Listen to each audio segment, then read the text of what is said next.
د خپلې بیبي سره محبت کوي، موږ ته دوس وایو موږ ته بې غیرته وایو، موږ یریږي ترې. حالانکې داسې قصه نه ده، ګوره یاد ساتئ. او کوم سړی چې په ښځه باندې زورور وي هغه زموږ په نس باندې صحیح پښتون دی. حالانکې دا الټه ده، کوم سړی چې په خپله باندې غالب وي دا بې غیرته وي. اوس ته حدیث پیش کوم. او کوم سړي باندې چې ښځه غالب وي دا د الله جل شانو په نس ډېر معزز وي. ترمذي شریف کې روایت دی، نبي کریم صلی الله علیه وسلم وفرمایل چې اکرم النساء، د خپلو زنانو عزت کوئ. یغلبن الکریم ویغلبهن اللئیم. هغه سړی چې هغه رزیل سړی دا به په ښځو باندې زوروري، او چې کله ښځې په یو خاوند باندې زوروري وي نو دا سړی به ډېر عزت والا سړی. نبي علیه السلام ترمذي شریف کې روایت دی. نو واقع د حضرت موسی علیه السلام الله جل شانه ذکر کړی، او دغه واقع د پاره د حسن معاشرت ته چې انسان به زندگی څنګه تیروي د خپل کور والا سره، واقع ډېره مزیداره ده. حضرت موسی علیه السلام چې په مصر کې یو سړی و، د هغه جګړه و د موسی علیه السلام د یو قوم د سړي سره. نو موسی علیه السلام چې د هغې خلاصې کو، په سبا د هغه سړي بیا جګړه وه. موسی علیه السلام چې تاو شو، سړی په مخ باندې یو څپېړه مضبوطه و. موسی علیه السلام ته څه پته وه چې یاره د په خوله کې ساه نیولې ده او راویې توکله، بس ساه یې په خوله کې نیوله راویې توکله او سړی مړ شو. موسی علیه السلام ته پته نه و چې زما طاقت څومره دی، الله جل شانو په دې ګزار کې څومره طاقت دی. تاسو ته پته شته؟ ملا علي قاري رحمت الله علیه یو کتاب لیکلی دی، مرقات المفاتیح، د مشکات شریف شرح ده، ډېر قیمتي کتاب دی، زبردست. هغه لیکلي چې د یو پیغمبر طاقت د 4,000 کسانو برابري. د څو کسانو؟ د 4,000 کسانو. موسی علیه السلام چې څپېړه ورکړه دا سړی به ژوندی پاتې شوی و؟ نه، هغه چېرته ژوندی پاتې کېده شي. الله جل فوکزه موسی علیه السلام څپېړه ودنګوله، فقضا علیه، سړي په خوله کې ساه نیولې او راویې توکله، سړی مړ شو. موسی علیه السلام وایي چې دا د فرعون سړی مې و او داسې چلو شو. موسی علیه السلام د هغه ځای نه لاړو مدین ته. مدین کې د شعیب علیه السلام لوڼه هغه ډېرې باحیا وي، او هلته یو طرف ته ولاړې، ووجد من دونهم امرأتین تزودان. خپل چې د هغې کوم څاروي په هغې باندې وبس کړی، چا ولې نمبر نه ورکو. موسی علیه السلام راغی د هغې دپاره بوکه راویسته په یوازې باندې چې هغه به څو پهلوانانو راایسته. هغه ته خو اسان کار ښکارېدو، د یو پیغمبر طاقت تاسو ته مه وي د څو کسانو برابر. موسی علیه السلام بوکه راویسته د هغې دپاره، او بیا هلته یو طرف ته کېناستو او الله جل شانو ته فریاد وکړو، یا الله چې ستا محتاجه یم، بس زما سره د خیر معامله وکړي.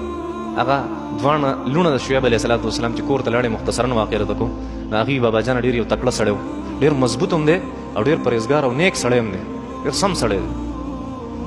د هغې جینۍ خپل پلار ته ویلي و، کومه چې بیا وروسته د موسی علیه السلام بیبي شوه، انتهایي هوښیاره وه. حضرت شعیب علیه السلام فرمیل تاسو لاړ شئ دا سړی راولئ ماله. چې راوستو چې هغه کوم علامات بیان کړل د خپلې زندګۍ واقعات حضرت شعیب علیه السلام ته بیان کړل، او پیغمبر پوه شو چې دا به د روانې زمانې پیغمبر یو ډېر لوی پیغمبر دی. هغه له د خپل طرفه څه امسا وغیره دا څیزونه ورکړه، او بیا د هغه سره څه ورځې ویستې، او هغه له خپله لور په نکاح باندې ورکړه. بیا د هغې نه پس واپس موسی علیه السلام د مدین نه راتلو مصر ته. نو په لاره باندې تیاره وه او سخته یخني وه، او لار د حضرت موسی علیه السلام نه غلطه شوه. نو خپلې بیبي ته وی چې ته دلته کښېنه او هغلته ما رڼا لیدلې ده، هغې رڼا پسې ځمه، کېدای شي مونږ ته په دې رڼا باندې لار میلو شي، یا مونږ ته دې نه لږ اور میلو شي، نو یخني ډېر زیات دواړه به ورته ګرم شو. هغه واقع الله جل شانو دلته ذکر کړي. اوس ګوره انداز بیان الله جل شانو د موسی علیه السلام خبرې څنګه ذکر کوي. وکښې ورته الله جل شانو فرمایي وإنك لتلقى القرآن من لدن حكيم عليم. اے نبی علیہ السلام الله جل شانو به تا ته خامخا قرآن مجید درکوي، او دا قرآن مجید داسې اخوا دیخوا کتاب نه دی، د داسې ذات ته طرف نه دی چې د هغه دوه لوی صفات دي، یو هغه علم والا دی او د علم سره سره حکمت والم دی. د داسې ذات ته طرف نه تا ته الله جل شانو دا قرآن نازلوي. مطلب څه دی؟ دا وروسته کوم واقعات سره روان دي دا د علم نه هم ډک دي او د حکمت نه هم ډک دي. دا مطلب دی. الله جل شانو فرمایي اذ قال موسی لأهله، هر کله چې موسی علیه السلام خپلې بیبي ته ووایي چې انی آنست ما اولد نارا اور سآتیکم منها بخبر، زه ورځمه چې تا له د دې څه خبر راوړم، سآتیکم منها، زه تاسو ته خبر راوړم د دې نه، او آتیکم یا زه تاسو ته راوړم بشهاب قبس، یو لمبه ته د اور راوړم، لعلکم تصطلون، د دې دپاره چې تاسو خپل ځان ورته ګرم کړي. الله اکبر. دا اخلاق دي د موسی علیه السلام د خپلې بیبي سره. اوس غوږ کړئ د موسی علیه السلام عزت ته، د موسی علیه السلام اخلاقو ته، چې په کومو اخلاقو د هغه ګفتګو چې ده، د هغه اندازې ګفتګو، اندازې بیان، د خبرو هغه طریقه د خپلې بیبي سره هغه ډېره ناشنا ده. چې کوم ځای کې دلته خپله بیبي مخاطب کړې ده که نه، نو جمع په صیغه مخاطب کړي.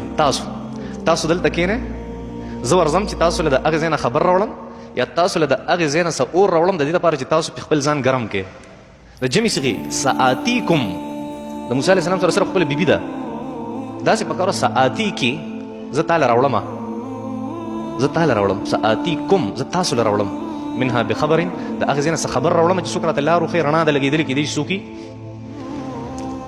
او آتيكم یا زه تاسو ته راوړم تاسو ته خپل بیبي ته څه وایي تاسو ته مونږ ته څه وایو دې خوا راشه دا زموږ انداز د موسی علیه السلام انداز د خپل بیبي سره د خبرو وګوره آتيكم سآتيكم زه تاسو ته راوړم تاسو دلته کښېنئ زه تاسو ته راوړم د څه دپاره بشهاب قبس زه تاسو ته د اور یو لمبه راوړم لعلکم تصطلون چې تاسو به خپل ځان ګرم کړئ الله جل شانو فرمایل فلما جاءها حضرت موسی علیه السلام چې کله دغه اور ته راغی دغه رڼا ته راغی نودیه نو آواز وکړی شو ان د دې خبرې بورکه برکتناک شو من هغه څوک فی النار چې د اور سره خوا کې دی ومن او هغه څوک هم برکتناک شو حولها چې دینه غیر چاپېره یا د موسی علیه السلام بیبي یادې چې هغه ډېره برکتناکه شوه چې داسې برکتناکه خاوند باندې اورېدلې ده